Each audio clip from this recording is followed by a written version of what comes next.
And what this means is that methylene blue is one of the only compounds that we know that has the capacity to enhance the capacity for you to make energy. So allow you to make more ATP, and at the same time, help you work just like a detoxifier, just like an antioxidant itself. And so directly as an antioxidant and indirectly, it also enhances a couple pathways that increase glutathione production as well. So there's very few compounds.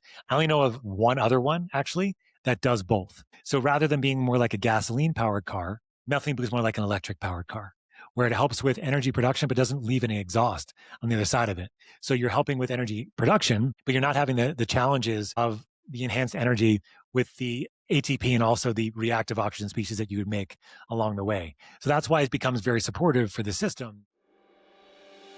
Your health is shaped by more than symptoms. Through real stories and expert insights, we explore how your genetics, environment, and daily choices affect your well-being. We uncover root causes and share practical tools to help you find the healing you need. Welcome to the Forum Health Integrative Medicine Podcast.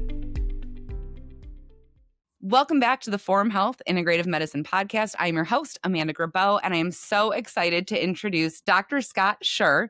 He is the co-founder of Troscriptions, and he is also the Chief Medical and Health Education Officer.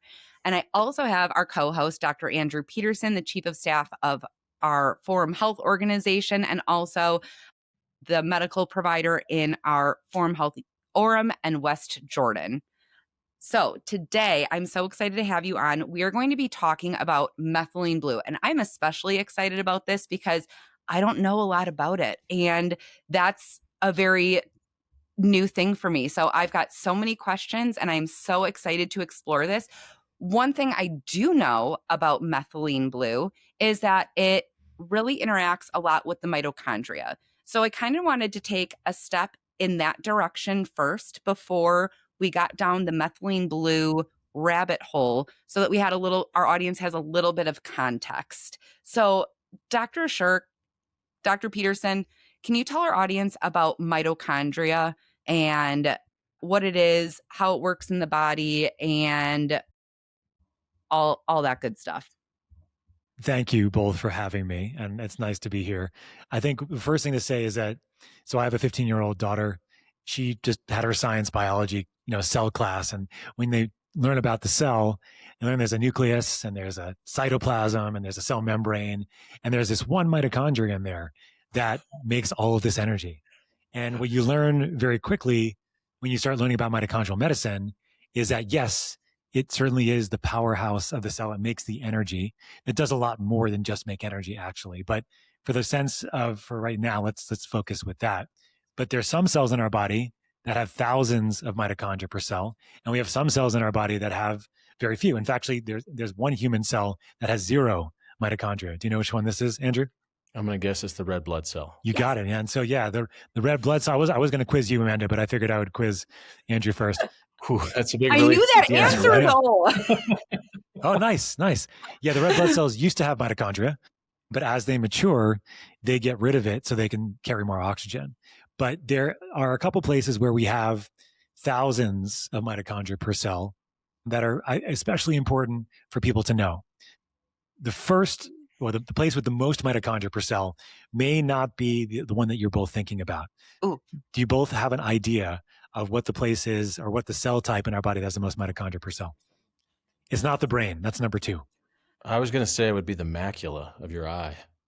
Really? The heart is there too, but it's actually the ovaries and the sperm. So eggs, sure. egg cells and sperm cells have the most mitochondria per cell. It makes perfect sense. I mean, what's biology about? Continuing to exist. Exactly. Right. So, and the eggs are the number 1, sperm are number 2. And then after that, it's the brain, the heart, the liver, the musculoskeletal tissue. The eye has a lot too, especially the muscles around the eye, because we're using those muscles all the time.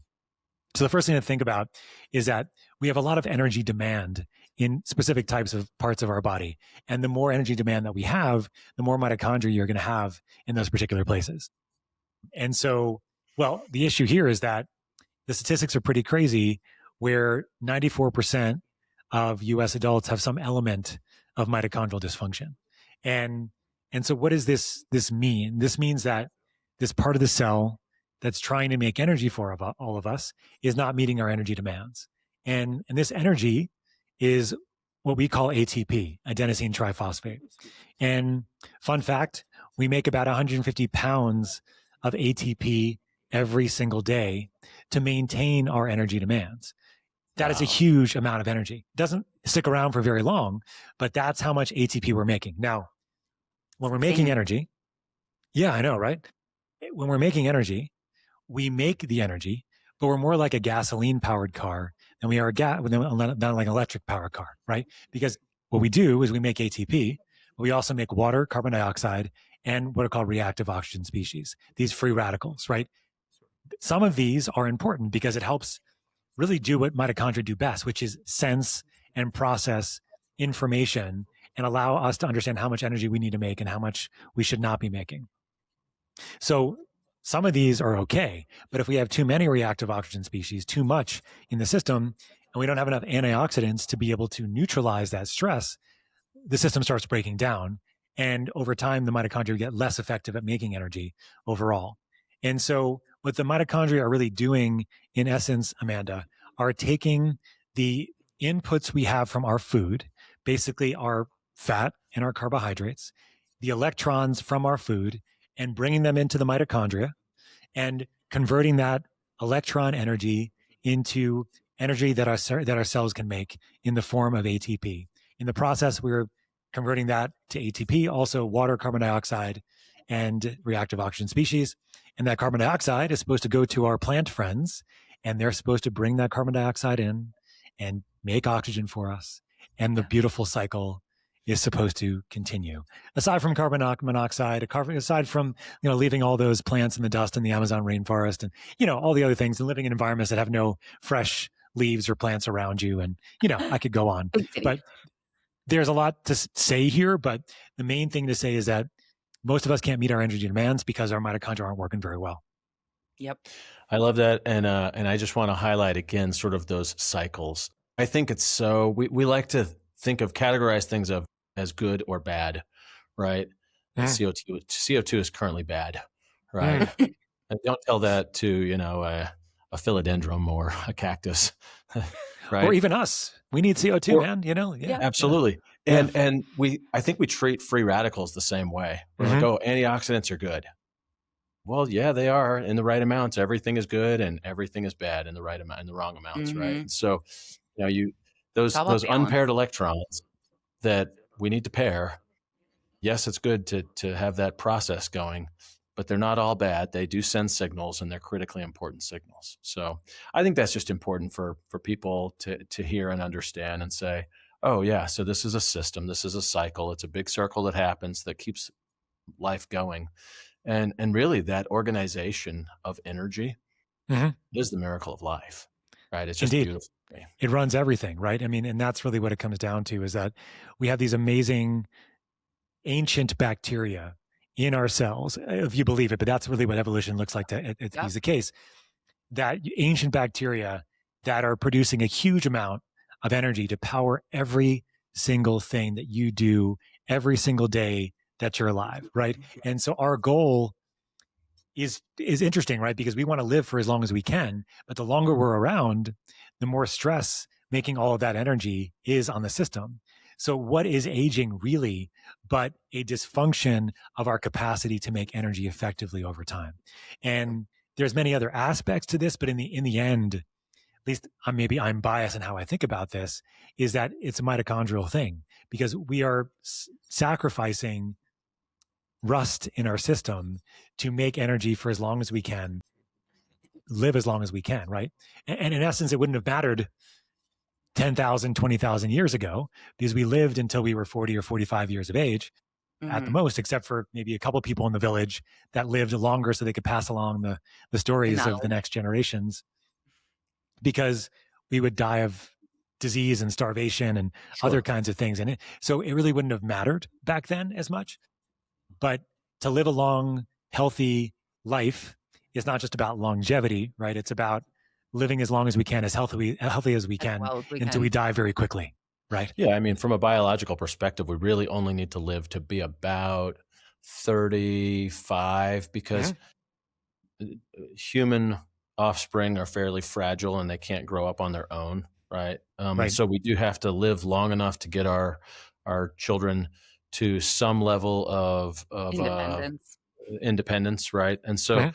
we do have to live a fairly long time compared to other animals, right? Like Right. I think rabbits hop off from their mom, they bounce away after a few months and don't worry about mom anymore, right? But we need our kids with us till they're at least 16 before they can go off and do their own thing. Now, of course, that would seem irresponsible, but that was certainly the case, even 200 or 300 years ago. Yeah. Right. Biologically, we do not need to live to be 85. The biology wasn't designed for us to live that long. The biology was designed for us to live, or evolved for us to live about 45 years.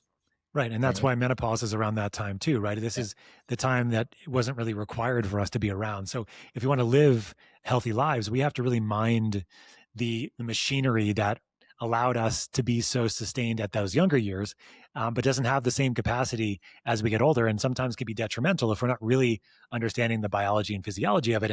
And the challenge is not only that we don't live 10,000 years ago, is like we don't live 10,000 years ago at all. And we have all these inputs that are coming in that are making things even harder. Like I'm sure you have a lot of patients like this, as I do, Andrew, that are getting sicker much younger just because of Oh, the yeah. toxicity in the Oh, yeah. environment, the stress that we're all under all the time, Yep. Nutrition is infections and so other different. things. Stress microbes and stress toxins, microbes. Those are the Yeah. big three. Yeah. And You insulin got resistance kids is a big growing one up too. with Yeah. EMFs Oh, for now. sure. Fuel. Our food The quality, even the totally. nutrition we put in our body is so different from years ago. We don't have the same fuel. To your point, these mitochondria, they're powering everything in our body with the exception of the red blood cells. Mhm. And I fascinating that ovaries and testes, I could have sworn it was the heart, but that makes so much sense also. At Forum Health, we uncover the why behind your symptoms. With advanced lab testing, hormone optimization, and cutting-edge therapies, we help you heal and perform your best. And now, through shopforumhealth.com, you can access physician-grade supplements trusted by our providers, supporting everything from adrenal health to focus and longevity. Learn more at forumhealth.com and explore supplements at shopforumhealth.com. And we're badgered with far more toxins than we ever have been in previous years. Our food quality and the nutrition, even if you're eating, look at, I got all of my veggies in today. I got all of my fruits in today. I got my fiber. I got my protein. The fact of the matter is that the veggies today are different from the veggies 5, 10, 15, 20 years ago. You see all these posts too, like, look at the food that I used to eat this when I was younger. Great. Your food 20, 30 years ago had 3 ingredients. Take a look at our labels now. There's ingredients nobody recognizes. So people are getting more and more stress on their body earlier and earlier and earlier with less fuel and ingredients that your body needs. So it makes so much sense that people are getting sicker, younger. It makes sense. Yeah. All makes sense. Well, let's turn our attention to methylene blue. Yeah, it's been around for over a century. I did a little bit of homework, not too much, because I wanted you guys to teach me. But it's been around It's for one of over those things a where, century. yeah, I mean, what I would say about methylene blue is that when we're talking about mitochondria, it has very unique properties that have been really discovered over the last 120 years or so since it's been around. But really over the last several decades is where things have gotten very exciting. And with methylene blue, it was first developed in the 1870s, 1870. So a long time ago. It was the first drug registered with the nascent FDA back in 1897. And Was what's it really interesting the about first that? drug registered with the FDA? Yeah, yeah. What's That's interesting, fascinating. I I love know, that. and it's the Trivia. first. Don't get scared, everybody. The first fully synthetic drug ever developed, right? And so when you hear that as a clinician in the world of integrative and functional and all those kinds of medicine, you're like, what? Synthetic? I don't want anything synthetic, right? And then I have to have the conversation like, look, do you live in the natural world anymore? Do you live with all natural inputs? No, you have synthetic things all around you all the time. Sometimes we need synthetic things to help us in this synthetic world we live in. So if you're Well, taking, I think it's also easy to push back and say the idea that something being natural makes it inherently safe is misguided. true, Arsenic yes. is natural, right? So Hallucinogenic mushrooms are natural. or the ones that will poison you to death from liver failure. I saw that in medical school. Yeah. Euphoric for Falling the on wrong a mushrooms. sharp piece of bamboo and being stabbed to death would be natural, right? Being struck by lightning is natural. There are a lot of unsafe and natural things. So 100%. And that's the other side of the coin that I always say as well, is like, not everything natural is good for you. yeah. And so, yeah, when it came out in 1897, it actually was called a magic bullet at the time, which is interesting, right? Because the reason why it got what's that? I said that's fairly prescient. It is, yeah. You knew more than they thought. Yeah. Well, the reason why they called it that at the time is that you could give very high doses of methylene blue to kill pathogens and it wouldn't harm human cells. And so that's why its first indication was malaria, actually. And it was given at very high doses, like 12 milligrams per kilogram of methylene blue, so which is much higher than I would use in clinical practice now by a long shot. But it would kill malaria and still does. And from about 1897 until 1950, it was the premier antimicrobial. It's coming back around in this way at higher doses, about a milligram per kilogram or a little bit higher than that. It increases the amount of hydrogen peroxide in the system. And hydrogen peroxide, you can buy at the store, but it's also a fantastic anti-infective that our cells use on a regular basis to kill off fungus, virus, bacteria, protozoa, parasites. And so you can be used for dysbiosis. It can be used for parasites. It can be used for viral infections. And this is the stuff that I'm seeing in clinical practice now at the higher doses of it. I love that example. And I like to share with my patients that we make things called peroxisomes, which dump out the hydrogen peroxide, right? Like this is part of our immune system. And it's one of the classic examples of oxidative medicine, right? That is happening naturally in our bodies. And this has to happen. And this is why we need oxidative stress on the system to be able to kill bugs. And there's a lot of, even kill cancer cells. Like that's another really big one for people. So this hydrogen peroxide production is pretty impressive. And from about 1897 to 1950, as the premier antimicrobial, it was used during World War II. If you were a pilot or you were in the military and you were going to the Pacific Theater, you were taking methylene blue prophylactically, and they would sing songs about going blue in the loo, which is because methylene blue makes your urine blue. It concentrates in the urine, and that's how it's excreted. And what's super interesting about methylene blue, and I'll get to this in a minute, but it's like it's the next sort of, one of the next chapters is that it goes from blue to colorless in the system. It changes colors. It goes from blue to colorless depending on its redox state. And so, but you'll find that as it comes out, it will be blue. But if you're under a lot of oxidative load in general, it'll take longer to get blue at a higher dose for people, interestingly enough. That's interesting. And so there's other... I do love the blue urine. I'm a BYU fan. If you're a Michigan fan, blue urine. UCLA for me. So there you go. Yeah, blue urine. Blue as well. Blue and gold. You can have it both ways. Indeed. So depending on the urine, like if you want to do some B3 or some vitamin, from vitamin B and, get some B complex in there. I'm going to need to turn mine into green. I'm in Wisconsin. Go Pack a Go. We can do it. So what do I mix with it to have green together. Urine? Yeah. Do some vitamin B complex with your methylene blue together. You got some green urine there, Amanda. We're good. We have all colors covered. Because I cannot have blue because Chicago, the Bears, right? They're blue. I can't. Right, yeah. I'll just Well, it's not that dark. It's not that. Not that dark, yeah. So with methylene blue in the 1950s, because penicillin and other antibiotics came around, it wasn't as interesting anymore to use it because we had new novel compounds that did, nuclear bombs to our gut, as we all know with a lot of these things.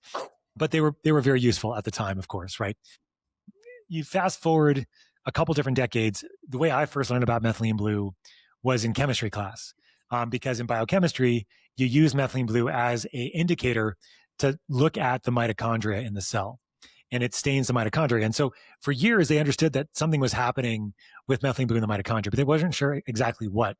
And then it started to be well understood that it had this amazing capacity to what's called redox cycle. And what this means is that methylene blue is one of the only compounds that we know that has the capacity to enhance the capacity for you to make energy. So allow you to make more ATP. and at the same time help you work just like a detoxifier, just like an antioxidant itself. And so directly as an antioxidant and indirectly, it also enhances a couple pathways that increase glutathione production as well. So there's very few compounds. I only know of one other one actually that does both. So rather than being more like a gasoline powered car, methylene blue is more like an electric powered car, where it helps with energy production, but doesn't leave any exhaust on the other side of it. So you're helping with energy production, but you're not having the challenges of the enhanced energy with the ATP and also the reactive oxygen species that you would make along the way. So that's why it becomes very supportive for the system. And we have patients that are walking around right now, mostly with a combination of both, with a combination with energy production issues and also detoxification issues as well. But complex 1 and complex 2 in the mitochondria specifically are hammered by modern society and the diseases of modern society. Insulin resistance, medications that we're taking on a regular basis, the stress response, pesticides like Roundup, for example, right, is a complex 1 destroyer, right? And so if you start adding in methylene blue at very low doses, like 8 to 25 milligrams is the dosing I found, what you can find is it can bypass complexes that aren't working very well. So you can enhance energy production. It can help recycle some of the complexes to help them work better and increase the number of density that you have. And at the same time, it's not causing stress on the system by just making energy without giving you detoxification capacity at the same time. So these lower doses, much lower than the anti-infective doses, are extremely powerful in my clinical practice and just overall from a clinical picture as a bridge for so many patients that are coming in with a place that are having such severe or significant issues with mitochondrial function. And then we can give them this bridge of using methylene blue to help them get through a lot of these initial stages that are really difficult as they're trying to get better. So methylene blue is not only neutralizing oxidative stress, it's improving the efficiency of the energy system itself, the mitochondria itself. Correct, right. So and there's very few compounds that do that, right? Yeah. And what I always talk about, so a good example of this is somebody does like a sauna protocol for detox, right? They're taking their glutathione, they're taking their binders, taking their antimicrobials, whatever. And that's all good stuff. And they're using the sauna to help, mobilize and sweat. And they come out of the sauna and they feel terrible. They feel like they just got hit by like a brick wall or a bus. And this is the thing, right? If you're helping clean up and detoxify, that's great and amazing. But if you don't have the capacity to make energy, you're still going to feel terrible, even with all that detox gone. The liver itself has so many, like that's another organ that has so many mitochondria, and it has to work so hard today to get rid of the toxins and the stressors that we come in contact to. When you get in a sauna, what are you doing? You're releasing toxins from fat cells. Yes, you're excreting them through your sweat, but your body is still going to have to be processing some of that. You're still dumping a load of toxins into your bloodstream that your liver has to increase its energy production to clear out of your system. Yes, exactly. Yeah. And what you'll find is that when you're increasing this detoxification, but you add on the methylene blue with it, you don't feel wiped out when you get out of a sauna because you had enough energy support along the way to help mobilize, to help support the detoxification system at the same time. So again, it's very, very, very interesting the way it works. I'm going to highlight again what you just said, Amanda, that when you're in a sauna, you do sweat out some toxins. I think people have this misconception that they sweat out most of the toxins. Mm-hmm. I think they sweat out a small fraction of those toxins, and most of those toxins still have to be processed through the liver, right? Yeah, and if you don't jump in the shower right away, you can reabsorb them into your body. Well, even if you did, you're still only sweating out a fraction of them. Yeah, yeah. A lot of the toxins are just being mobilized, right? Like they don't. Yeah. You don't have a. It's not like you're a wash rag and you just get wrung out and all the toxins go out. We're pretty complex inside there. Yeah, it would be. So we're demanding an enormous amount of our liver when we do that, right? If you think about it, we actually get rid of more toxins by exhalation than any other form, but it's primarily CO2, right? But some of these, exhale those toxins. But deep breaths in between. Our liver has to do so much work, and you just rearranged most of the deck chairs. And so it's a mess, and you're going to feel awful if you don't have energy to do all that work, right? And I think for the listener at home, the patients, I don't think they understand necessarily how much detoxification is going to go on outside of their sweating that they need increased energy capacity to achieve. Yes. 100%. Yeah. Detox is liver and kidney focused always. Sweat is a nice way to help, but as you said, is the mobilization that really matters. And It's just what opening everything up, kind of like, when put some heat on your face, open up those, like that's what you're doing to your cells. You're opening up your cells to release. You're giving your cells permission to release toxins into your bloodstream so that your body can get rid of them. But if you don't have the right fuel or energy to get rid of them, you're going to feel like poo. Yeah, most of those cells don't have direct access to your skin or your lymphatics in order to sweat it out. Most of those cells are more centrally located, and you have to get it out by way of the lymphatics to the bloodstream to the liver. And so it's still a liver kidney process. Indeed. And so what I always talk about with my patients is that what methylene blue can do, it's not going to solve the problems. It's not going to solve your need to change your diet and your lifestyle, get on optimized levels of supplementation. It's what it's going to do is help support you now so that over the long term, it's easier to get there. It's easier to think about taking that walk around the block if you have a little bit more energy, a little bit less pain, a little bit less inflammation. It's easier to think about, working on a relationship with your spouse that's stressful if you have more energy capacity. This is something that I realized recently, Andrew. I think you'll find this interesting, and Amanda too, is that, your brain is obviously really heavy energy demand. It's very, very difficult to think in nuance in gray area if you don't have enough energy. Right. This is why black and white thinking is so common and so easy for people, is because it takes less energy to think about things either in one way or the other way. If you want to live in nuance, you have to have more energy to be able to do that, more energy production capacity. And that's what methylene blue can actually do. And I've seen this where all of a sudden there's like, oh, it's not just I'm going to do nothing or I'm going to run a marathon. It's like, no, I can take a walk around the block and that's going to be okay, right? Or I can start changing my diet just a little bit or work on my stress a little bit more than I would have otherwise, just because now I have a little bit more capacity, more reserve, because the mitochondria are more supported.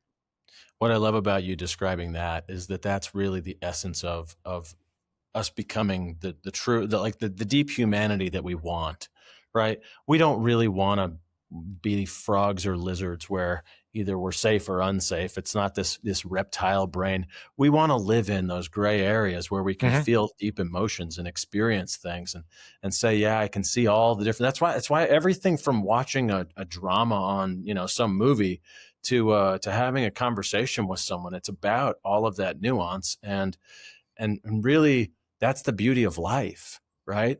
And so to tie that back to what you just said, that's why we need to live healthy and find these magic bullets, is because that's the sweetness of life, right? Yeah, that nuance. So I love that. I love that you describe it that way, and the reality of that is significant. And we do see so many patients who are in this sympathetic dominance where they're wired and tired and they're exhausted and they're anxious and they're super inflamed. And I know that there is like a nervous system angle to this too. I've been doing also just a lot of research on parasympathetic, the sympathetic system. We've got another podcast coming up on the vagus nerve soon. So I've been diving deep into that. How does mitochondrial inefficiency drive that pattern? And where does methylene blue fit into like the sympathetic dominance, wired, tired, anxious people? Because we see so many of them. Yeah, I love that question. And it's a really important one, right? Because what can happen here is you get this sort of spiral that can happen, whereas mitochondria are trying to make energy, but they can't for whatever reason because they're getting bogged down in the process. And they go into this flipped stage called the cell danger response, which is where they stop making energy effectively. They're trying to protect themselves. And when this happens, it's very difficult for the sympathetic nervous system because oftentimes you're already sympathetic overdrive, you're on the sympathetic loop, and you're not getting enough energy. And so the system's trying to make more energy, but you can't because the mitochondria aren't able to do it. So when you're in sympathetic dominance, you're putting out a lot of epinephrine and norepinephrine, your neurotransmitters. You're putting out a lot of cortisol as well. And this is trying to help you make more energy. But what happens over time, as I mentioned, the mitochondria stop working as effectively. And so you have this mitochondrial dysfunction that's sort of compounding the sympathetic activation, right? Because think about it this way, right? Sympathetic activation, sympathetic overdrive, let's call it, or whatever you want to say, is there could be different reasons for this, right? There are sort of external reasons why we're stressed on a regular basis, right? We have stressful jobs, we have 6 children and not just 4 like me. You have stressful relationships because you have 6 children and not 4 like me. Just kidding. We have stressful environments, and everything else. So, and a lot of, things that we have to do on a regular basis that can stress us out, right? We also take it even further back. Do we have trauma from our childhood, or do we have, severe things that have happened when we were younger that have caused us to not feel safe, right? So these are external things that are causing sympathetic overload. And of course, society rewards these things, right? The hustle. I mean, I grew up in New York, right? The hustle is real. I had shirts in medical school, Andrew, that said sleep is for quitters, right? And so you sleep when you're dead. Sleep when right? you're dead. Exactly, right? And so society rewards all that. So that's happening, right? But then you have all these mitochondrial stresses directly that are causing the stress. And so you get sort of this 1-2, I call it like a top-down, bottom-up, like conglomeration of terribleness, because then you have this, what I call the sympathetic spiral of doom, actually, which is this sympathetic spiral that you have the sympathetic activation, mitochondrial dysfunction, and it's very, very difficult to break this because symptoms can be subtle at first, but then they can get pretty significant, like the tired but wired, the pain that never goes away, like the feeling like you never recover from anything anymore, the feeling like your mood is never the same, like you're like up and down all the time. You have those like small little injuries that you keep getting at the gym and you don't know why. You can never heal from them or recover from them. And they just compile, right? And so what I found was very, very interesting, to kind of go back to your question, Amanda, is that I had this guy just a couple of weeks ago, a practitioner. He's like, Scott, I took your methylene blue and my anxiety went away. And I was like, tell me about that. He's like, I've had anxiety my entire adult life. I took your methylene blue and then my anxiety went away. Well, why is that, right? We suddenly and very effectively supported in his mitochondria in a way that they were able to calm down. They were able to relax. And as a result, they were able to make energy more effectively. And then that sympathetic loop was starting to get less challenging for him. And so I wouldn't give somebody methylene blue for anxiety per se, but in that sympathetic dominant side of things, you have to focus on mitochondria. You have to, because if you don't, and you just downregulate somebody's nervous system, they may get really, really sick or bad or feel bad along the way. And I had another lady just reached out to me, like with mold and Lyme and, toxicity, et cetera, like in that sympathetic loop. She's like, my doctor gave me something to decrease my nervous system, to decrease my stress, and it made me crash, right? And that's something we see a lot if you're not supporting mitochondria. And this is where, I've just found methylene blue to be like transformative to my clinical practice. I think fundamentally, you're touching on the mistake that we've been making, maybe forever, but I have a symptom. What thing treats that symptom, right? Yeah. We're not a collection of symptoms, right? We're not like, and we're not destined to get a particular system. It's not in our genes that I'm going to get anxiety. It's a very elegant, complex interaction of all of these cells that are going on. And as we treat the foundational things that make the system work, then totally unexpected symptoms can resolve, as opposed to, oh, here, take this because, 10 other people had it help their anxiety, right? It's, yep. I think that there is a real revolution happening in medicine right now of looking for how it actually works. And this is not a knock on the people whose shoulders we're standing on as physicians, because I don't think that we did not have as much scientific knowledge to be able to put all the pieces together at the point where they were practicing, right? as we understand how these systems work better and better, now we can work backwards and we can say, oh, this is going to have potentially, 50 or 50,000 beneficial effects. It's just a beautiful thing to me. So I love that you could give that example of a practitioner who said methylene blue made my anxiety go away. When what we would think of is, oh, be cautious because you could get serotonin syndrome, right? As opposed to, what is this doing? How does this work in the body? And therefore, what things could we potentially hope to see happen? I will say about serotonin syndrome that's not an issue. Let's be clear there. So methylene blue does increase serotonin, norepinephrine at higher doses. It does increase dopamine, but there's never been any studies that showed that oral methylene blue can cause a reaction or an interaction with an SSRI or another serotonergic drug that would cause serotonin syndrome. So, and yet, that's sort of that's the mindset we've been in is, oh, look, it caused this in this one study, and therefore that's what it's going to do. And you're like, no, that's not physiology. That's not microbiology. That's certainly not biochemistry. Absolutely not. Yeah. And the other thing I think is interesting here, as a couple of points that I think it might be helpful, is that we know most mental health disorders are not primarily biochemical. They're primarily mitochondrial. They're primarily cellular in nature. And this is why you can use something like methylene blue and see patients' depression or anxiety go away. Or you could change their diet and put them on a ketogenic diet. And there's a whole organization that does this. I'm sure you've heard.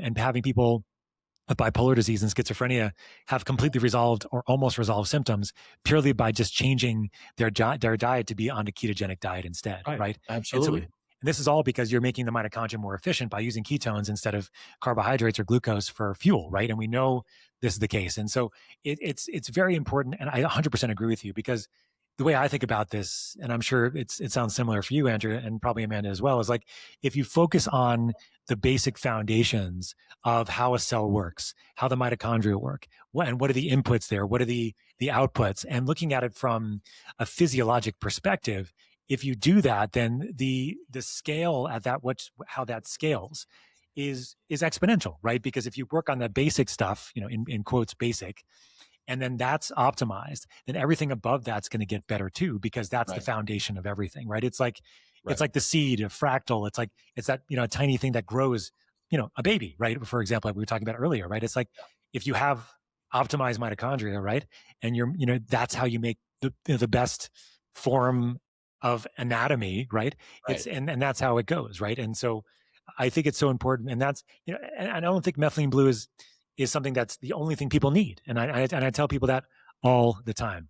As I talk about it a lot, they think, well, that's all you need, Scott, is methylene blue. Like, no, of course not. Like, this is something that can be utilized in targeted ways and effective ways across the spectrum of health. Like, we've talked about it for significant mitochondrial dysfunction, but all of us have mitochondrial dysfunction sometimes. If you're on an airplane, you're hypoxic on an airplane. You're low oxygen, for example. You're pressurized to about 8,000 feet above sea level. That's low oxygen for maybe not you and I, Andrew, but I know for Amanda for sure. So I'm at 5,500 here. So whenever I get off an airplane and I sleep in a hotel, my Oura ring loves me because I'm now at 21% oxygen. But on an airplane, for most people, you're at 17 or 18% oxygen compared to 21% at sea level. That's an immediate hypoxic stress. So you get less energy capacity, more reactive oxygen species, more inflammation, and one of the main reasons why people get sick and don't feel good when they travel. But you add a little bit of methylene blue to that picture. They all think it's because the person next to them coughed, and you're like, of course. No, it's because you didn't have oxygen.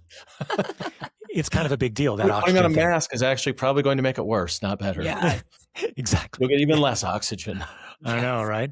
Oh man, especially those bad, those like the N55 and 95, whatever. Exactly. Yeah, right. I'm sorry. I hope it didn't give anybody any trauma from that. I apologize. But so like, if you're using methylene blue on an airplane, you're compensating for that low oxygen stress, because methylene blue can act just like oxygen, actually, and become the final electron acceptor in the mitochondria, just like oxygen would. And it also mops up free radicals and decreases inflammation as well. And so you have this very nice travel hack, for people that are traveling, to prevent you from feeling like crap when you get to your destination. Maybe I love what you just said more than other people because of a little bit of background in biochemistry, right? You have to take it to become a physician. But the final electron acceptor, right? People think of oxygen and they're like, oh, we have to have it. Well, we have to have an electron acceptor is what we have to have. Exactly. Right? It just happens to be one of the very best at doing that. But Very it's good. not the only one that can do that. And if people can understand that, then they could say, wait a minute, I could substitute something else for oxygen. Yeah, that's exactly what we're doing here. Yeah, right? I have a good story here for you. So mind-boggling to people to think, Yeah. oh, wait a minute. I Methylene just took blue something that was accepts like oxygen. your That donate. did the job of oxygen. Yes. yeah. So a good example here for you is, have you guys heard of the Leadville 100 before? Huh? It's Yeah. it's an ultra marathon, 100 miles. I worked with a guy last year. He had finished a race the year before. He didn't do well. It didn't do well as he wanted to. But we gave him this past year 32 milligrams of methylene blue every 4 hours. And he cut 3 hours off of his time from the year before. Because it increases his aerobic capacity, right? Yeah. It maintain his capacity to stay at a higher heart rate for longer without having to stop, right? And that's really what I've seen across the board. I had a lady, one of my patients, this is like 3 or 4 years ago. She's a Southern lady. She had a great Southern accent, which I'm not going to try to do on this podcast. She's like, Dr. Scott, I can't do it. When I get on my treadmill, she refused to not work out with it because she realized that she could keep her heart rate up for longer if she had methylene blue on board before she had to stop. And so that's why I think it's so cool. It's that it's one of those compounds where you can use it in the sickest of sick people, chronic Lyme, chronic mold, long COVID, fibromyalgia, the whole thing, right? And it's not, treating the disease. It's focused on that mitochondrial side of things that we've been describing here. Mm-hmm. Exactly. And then, I love that you say that. And it's so important, again, for our listeners at home to hear that of this is not the cure. This is a support as we do all the things you have to do. You still have to eat right. You still have to, get rid of the mold toxin, or you still need to treat the Epstein-Barr or the Lyme or whatever. Right. Yeah, but if you do this alongside those things, it will make everything work better because now you have energy. Well, if you have low enough energy, you're dead. So this is sort of the opposite of dead. We want that, right? I think for the most part. I agree. Second that. I think we all could agree. But what's also interesting too, though, is that you can use it as an antimicrobial at the same time. And so higher doses of methylene blue I've used, for some of these chronic co-infections and chronic infections. And the key with this is if you're using higher doses of methylene blue and you're on the sicker side of the spectrum, you need more antioxidant, more binder support, more additional things to help move it over without feeling like you're getting too many detoxification symptoms. I didn't ask you this ahead of time, so hopefully I'm not putting you on the spot with this question. Why do you think it has, or one, do you think it has, and second, why, such meaningful effect with Bartonella in the Lyme community? We're like, it treats Bartonella well. It's going to be antimicrobial for everything, but why is it specifically thought of for Bartonella? What are your specifically, and I do know the answer to this, is it's because of the biofilms. So Bartonella is well known to create pathogenic biofilms in the gut and other locations, and methylene blue is a fantastic biofilm buster, destroyer, because of that hydrogen peroxide that it produces.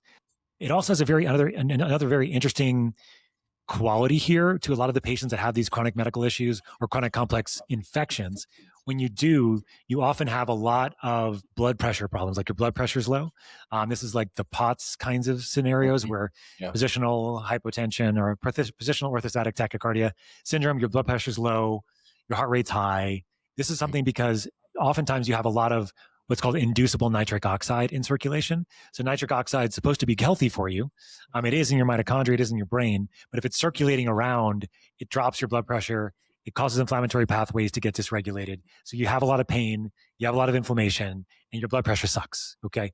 And what methylene blue does at low doses is it binds up this inducible nitric oxide, and it prevents it from forming, it prevents inducible nitric oxide synthase from making nitric oxide is the long story.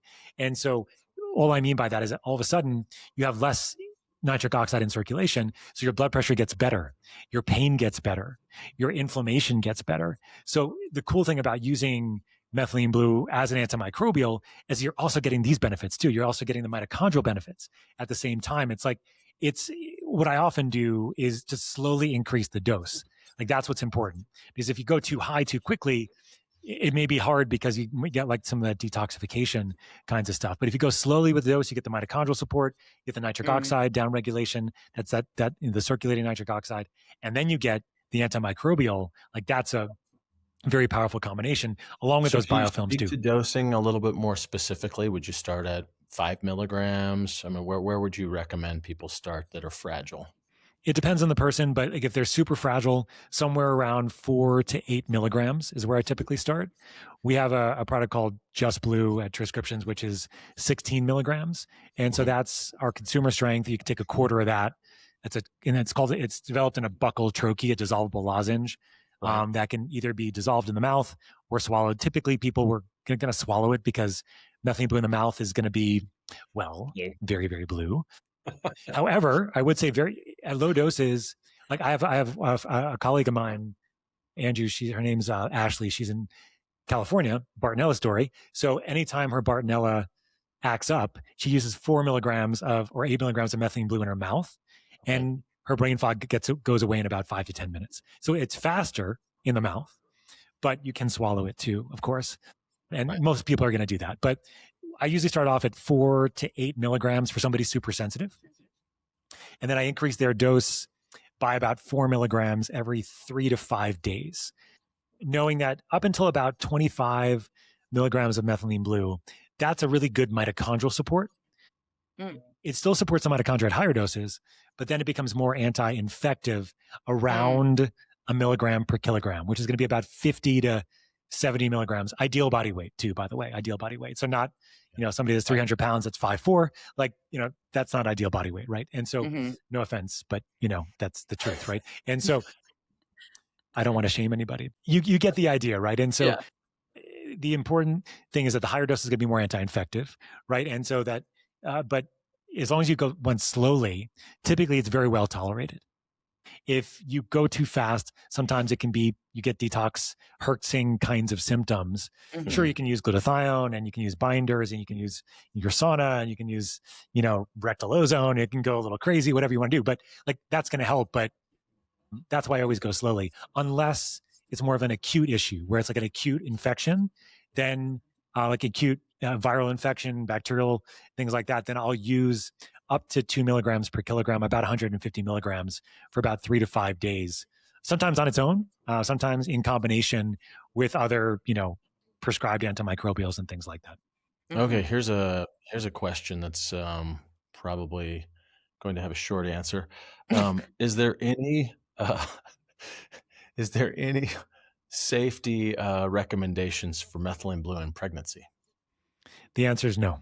Yeah. I mean, although the research is pretty, the only research that shows it's detrimental is when it's used as a tracer in amniocentesis in the 3rd trimester. But because of that, you're not allowed to use methylene blue in pregnancy. So there you go. Now I'm interested in the fertility aspect of this, where could you use methylene blue to help support mitochondrial function, help people, women get pregnant? We would think absolutely. We see so I'm many working with a couple people with providers hormone now. imbalances. And you would think that it would be actually quite helpful during pregnancy, but there's no studies to support that, nor could we do that. Right, exactly. So I asked that potentially problematic question. Ovaries have such a high concentration of mitochondria. If your sperm has such a high concentration of mitochondria, it makes logical sense to me that if you support the mitochondria, your ovaries are going to function better, your sperm's going to function a little better. It's going to help in some shape, form, capacity. It might not be the answer for everybody, but it's certainly going to help. I have a question too. So back to your Southern charm earlier, when she was like, I have to take it before I get on the treadmill. So do you take, for people who maybe like me, a little bit on the biohacker side, I have a lot of supplements in my cabinet and I'm not a very compliant, take the same thing every day type of a person. I like to mix and match my stuff, really keep my body guessing. If I'm one of those people, or maybe I take it consistently, there's a few things, but how should somebody be taking this if they're not dealing with Lyme or complex illness? Maybe they're not fragile, but they're listening to this and they're like, hey, I want to hop on this train. I want to work out a little bit better. I want a little bit more energy. I was listening to a reel from this biohacker who I think he was taking your transcriptions, and he was like, the first week, like I was just kind of like, and then I started taking it. And then by week 4, I was like on fire at work and my brain is open. And he was just, I was watching him. I was like, I want that energy. I'm talking to him tomorrow. This is great. So if you're pretty well optimized, the way you think about using methylene blue is for performance, right? And that means long day at work, travel, endurance, those kinds of things. Where like I often say this, some people need methylene blue a lot of the time, especially in the beginning of their journey and their bridging. And other people just need methylene blue some of the time when they're doing additional stress that's going to cause, mitochondrial stress that might benefit from a little bit of extra help, right? And so the biohackers and the performers out there usually are using it maybe 2 or 3 days a week max, and using it at a dose that works for them. So I usually recommend the same titration where they start off at a lower dose. My main dose for most people is actually 12.5 milligrams. So we have a product called Tro Plus Blue for practitioners only at Prescriptions. And a quarter of that is 12.5 milligrams. So that's what I typically use. And that's like a good mitochondrial dose for most people. You start off at 12.5, you see how you feel. Go up to 25 if you need to, if you don't feel it. But usually between 12.5 and 25 milligrams is a good dose for most people on the performance side of things. And what they'll notice is what we talked about before: better endurance, better energy, better focus, less brain fog. It's not like Adderall. It's not like hitting you over the head with a stimulant or something like that. It's more that you feel elevated and you just go. And sometimes it could be subtle where you look back at the day and you're like, oh, wait, I didn't get as tired throughout the day. Like my 5th kid came in and didn't make me want to yell at them when they started talking, right? My 4th for me, right? 4th, yeah. Yeah. But you get what I mean. So like sometimes it could be subtle, but you feel it in a non-stimulated way. So it's not like your caffeine crashes and up and down. It's not like, taking a lot of stimulants and things. It's really kind of like up and go and get that sustainable energy for longer. And it's not I had that exact experience when I started taking methylene blue. I was taking 6.25, then I took 12.5, then I took 25. The reality was 12.5. I felt just fine, right? And what would happen is after I would take it for maybe 2 weeks, then I didn't notice that it was really that important anymore. So I'd drift off of it. And then I'd take it again, right? Like it just feels like, I can definitely feel the difference until I don't feel like I need it anymore, which doesn't take that long, 10 or 12 days. And so I guess I would just say what you've described is exactly what I've experienced. And it makes perfect sense that if everything is working fairly well, you don't need it every day.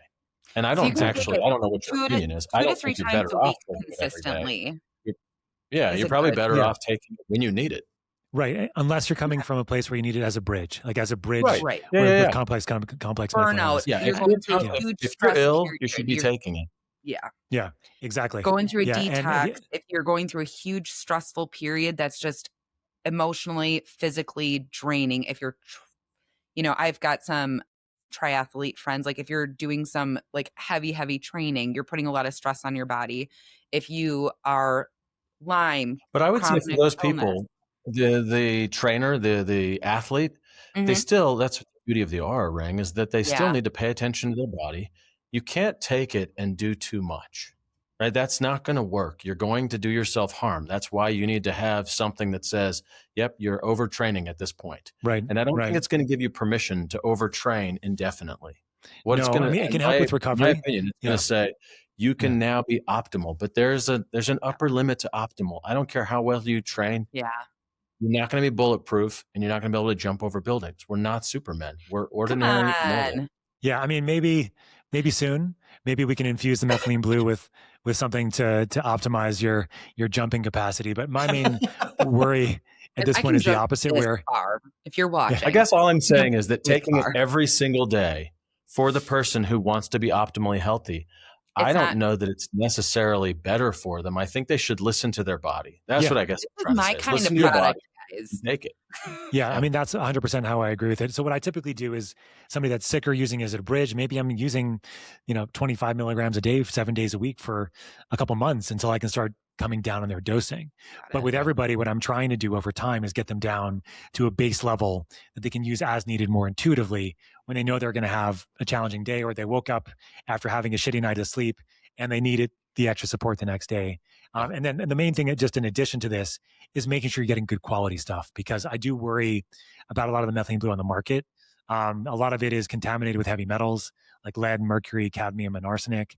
A lot of it's not the potency that you would think on the label, especially liquids. If you're buying on Amazon, you don't know where it's coming from.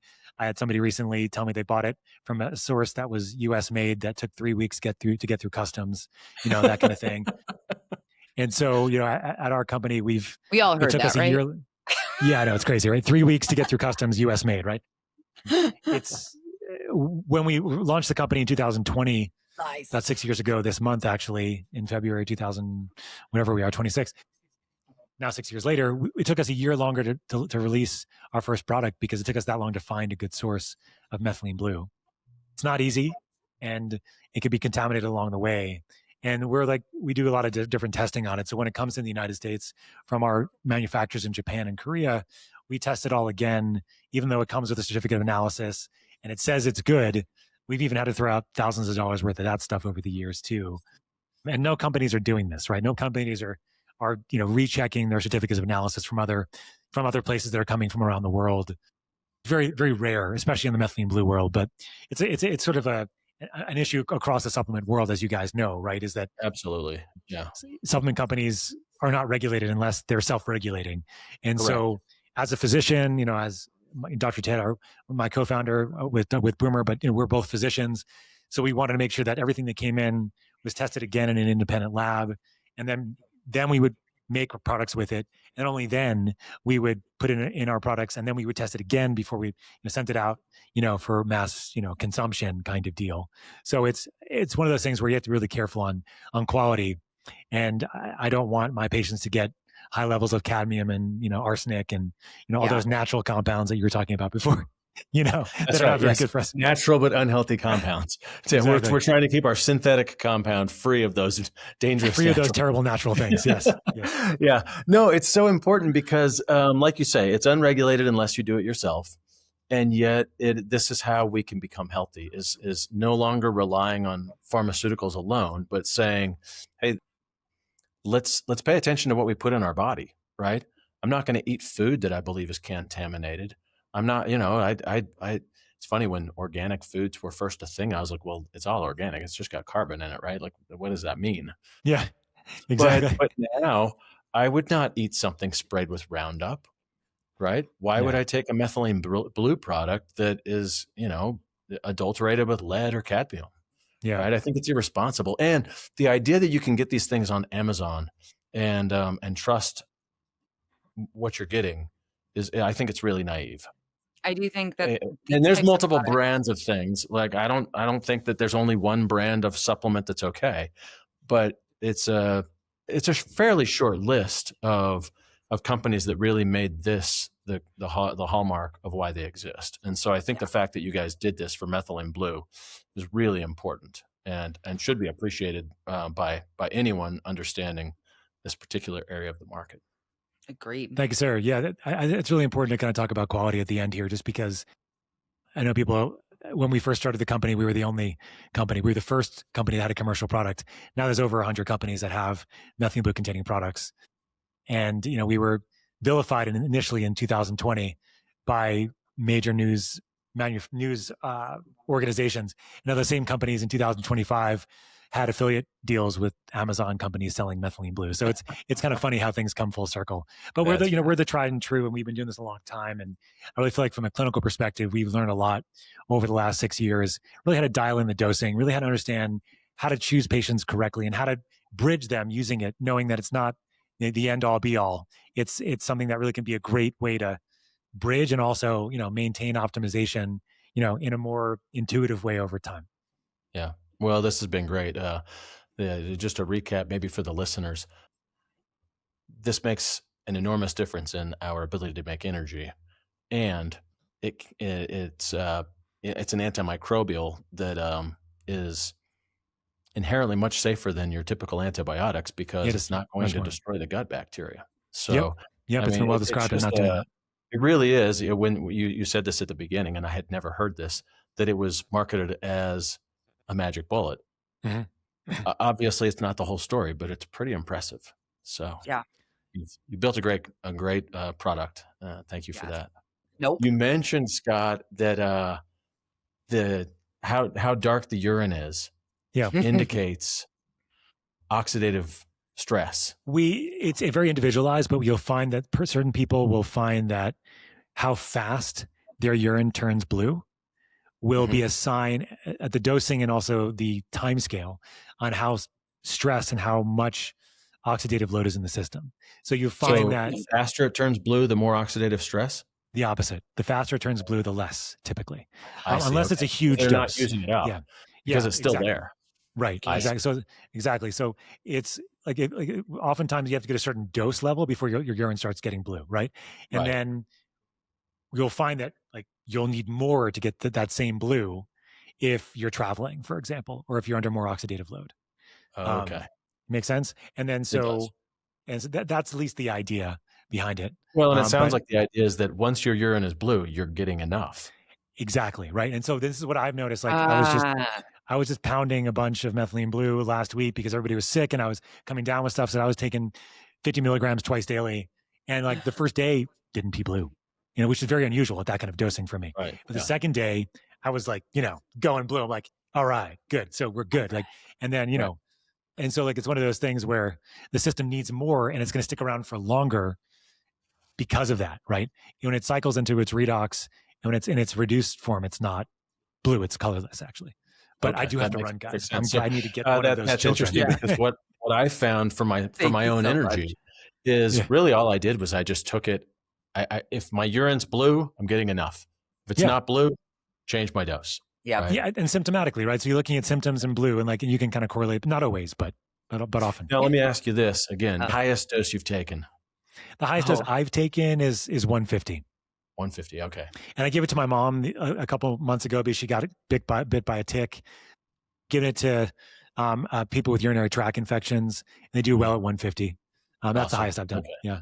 Awesome. Yeah. All right. I'll let you go. Thank you so much. I got to run. This has been great, guys. Thanks you so much, Dr. Sherr. It was so great having you on. Mitochondrial dysfunction is implicated in everything from depression to metabolic disease to neurodegeneration to gut health to hormones to your ovaries to your sperm to your head to your brain, everything except red blood cells. So there's a place, there's a time for methylene blue. I know I'm going to go and try some very, very soon. Dr. Peterson, do you have any final thoughts, wisdom for our audience today? No, I think that this was fantastic. Dr. Sherr knows really everything that he's talking about. I just was really impressed. I don't think you can go wrong by using this product. I do think that, you can do it wrong. Yes. You can do it wrong. But as long as you do it right, this will be beneficial. So start your dosing low, go up slowly. Get a quality product. Get a quality product. If you're using this as an athlete, use it when you need it and don't use it when you don't, because using more will not necessarily be better, right? I think those are the take-home pearls are start low and go up slowly if you're fragile. And if your pee isn't blue, you need a little bit more, right? That's right. Because you want your pee blue. Yep. Want your pee blue. Yeah. So I want my green. I think it's been great. I think our listeners are really going to enjoy this. I do too. Don't forget to like, follow, and share. Tune in for next week's episode. Have a wonderful, beautiful day, everybody. Thank you so much for joining us. Thank you for joining us on the Forum Health Integrative Medicine podcast. Each episode, we help you understand your health from every angle and inspire your lifelong wellness journey. Follow the show, share it with someone who needs hope, leave a review, and take the next step toward feeling your best at forumhealth.com.